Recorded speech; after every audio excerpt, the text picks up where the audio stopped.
السلام علیکم ورحمۃ اللہ وبرکاتہ۔ حضرات سامعین، دینی مدارس و مکاتب یہ کوئی آج کی پیداوار نہیں ہے، بلکہ یہ اسی سلسلے کی ایک اہم کڑی ہے جو جناب رسول اللہ صلی اللہ علیہ وسلم کی مسجد سے باہر ایک چبوترے پر بیٹھ کر اصحاب صفہ قرآن و حدیث کی تعلیم حاصل کیا کرتے تھے۔ اگر ہندوستان کے اندر دینی مدارس و مکاتب کا قیام علماء کرام کے ہاتھوں سے نہ ہوتا تو آج باشندگان ہند کو ہندوستان کی اس کھلی فضا میں چین و سکون کی زندگی نصیب نہ ہوتی اور زیور تعلیم سے آراستہ و پیراستہ ہونے کا موقع نہ ملتا۔ مدارس و مکاتب کے اسی کردار کو ملک کے اندر دوبارہ بحال کرنے کی ضرورت ہے۔ اس تناظر میں ادارہ اشرف العلوم حیدرآباد کے ناظم اعلیٰ مشہور عالم دین حضرت مولانا عبدالقوی صاحب دامت برکاتہم نے علماء کرام اور حفاظ اعظام سے ایک اہم اپیل کی ہے، آپ بھی سماعت فرمائیں۔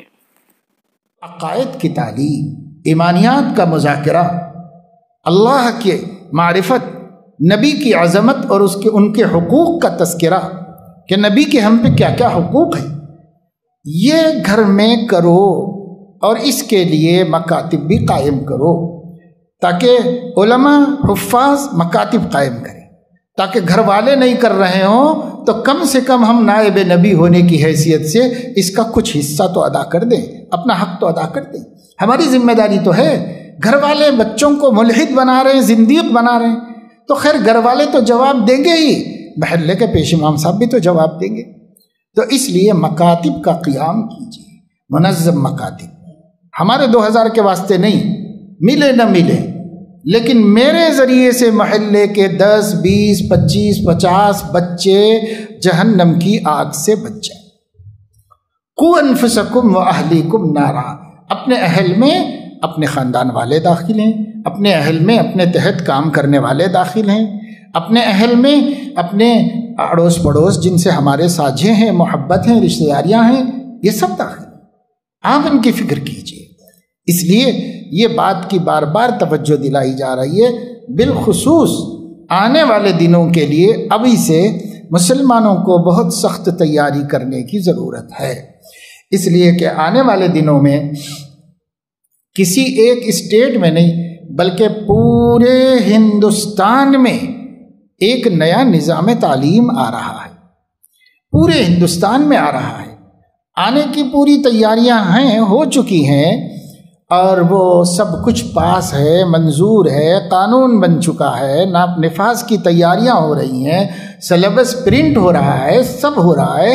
اسے ہو سکتا ہے کہ اس سال کو تو ایسے ہی ضائع کر دیا ہے، اور وہ چاہ بھی یہی رہے ہوں گے کہ یہ سال اسی طریقے سے نکل جائے اور نیا تعلیمی سال نئے انتظامات کے ساتھ اور نئے نصاب کے ساتھ اور نئے نظام، مجوزہ نظام کے ساتھ وہ شروع کیا جا سکے۔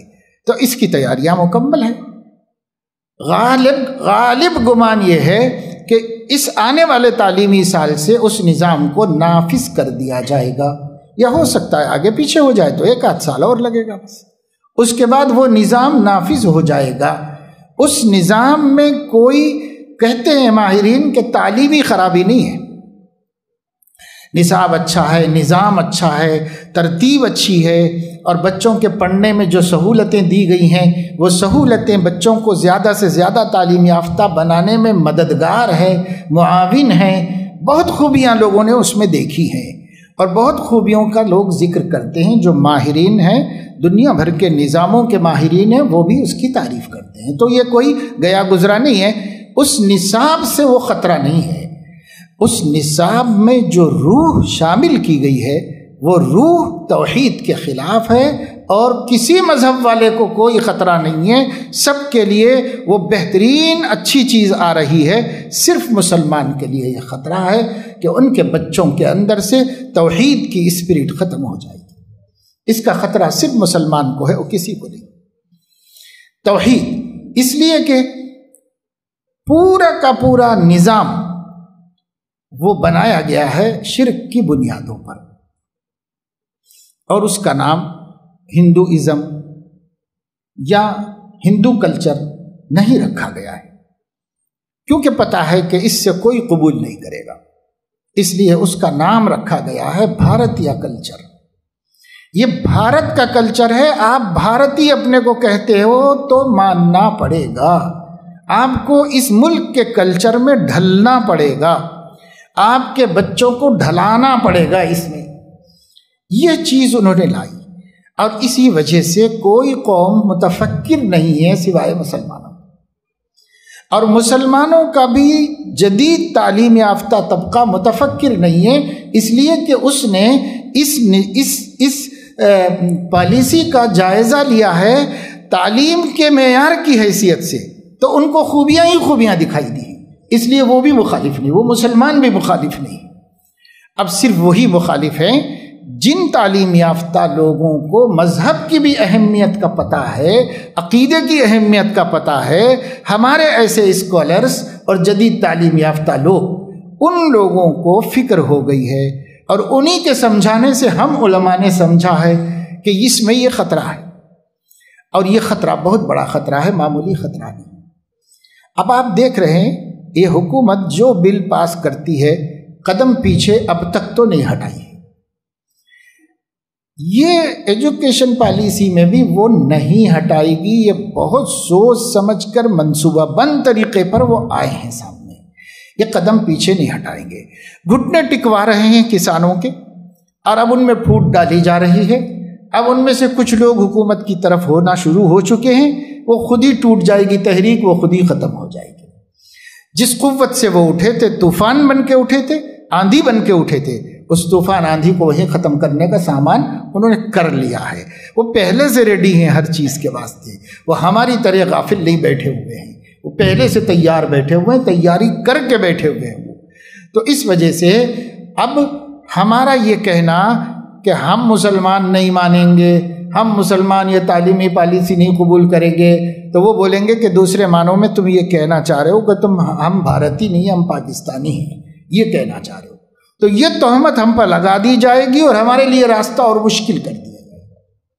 اس لیے اب مسلم بچے وہی پڑھیں گے، اور وہی پرائیویٹ اسکولوں میں پڑھانا ہوگا اور وہی سرکاری اسکولوں میں پڑھانا ہوگا۔ آپ کے لیے بچنے کا کوئی راستہ نہیں رہے گا۔ کیا کیا جائے؟ کیا ایمان کا سودا کر لیں گے؟ کیا توحید سے ہاتھ دھو لیں گے؟ کیا 25 کروڑ مسلمانوں کے کم از کم 15 کروڑ بچوں کو جہنم کی طرف جانے کے لیے دے دیں گے؟ کیا کریں گے؟ نہیں مانیں گے، ممکن نہیں ہے۔ تبدیلی چاہیں گے، ممکن نہیں ہے۔ تو ہوگا کیا؟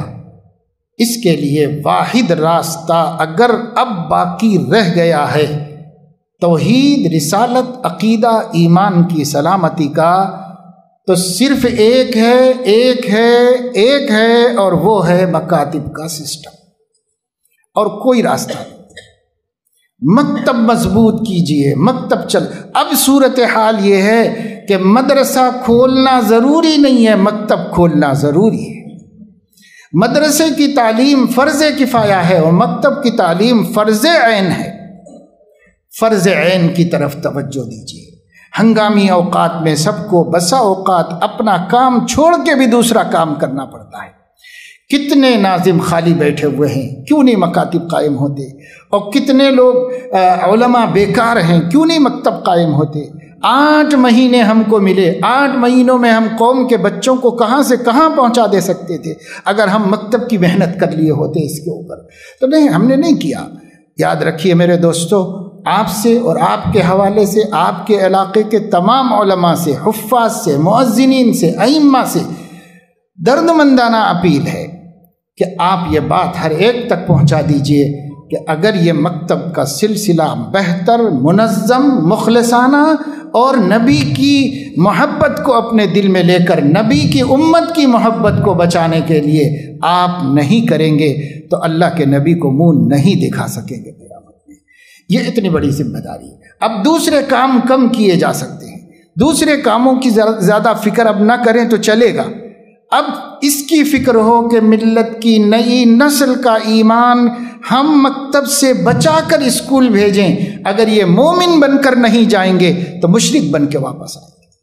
یہ صورتحال وہاں پر ہو چکی ہے، اس کا انتظار ہے، اب اس کا کوئی ٹکراؤ نہیں ہے، ٹکراؤ کر بھی نہیں سکتے، مقابلہ نہیں ہو سکتا اس کا۔ اس لیے جو اپنے ہاتھ میں ہے کرنے کا ارادہ کر لیجئے، چاہے وہ عالم بھی نہ ہو، چاہے وہ حافظ بھی نہ ہو، مگر آپ کی گلی میں مکتب چلتا ہے یا نہیں چلتا ہے؟ آپ کی گلی کے کل بچے مکتب کو جاتے ہیں کہ نہیں جاتے ہیں؟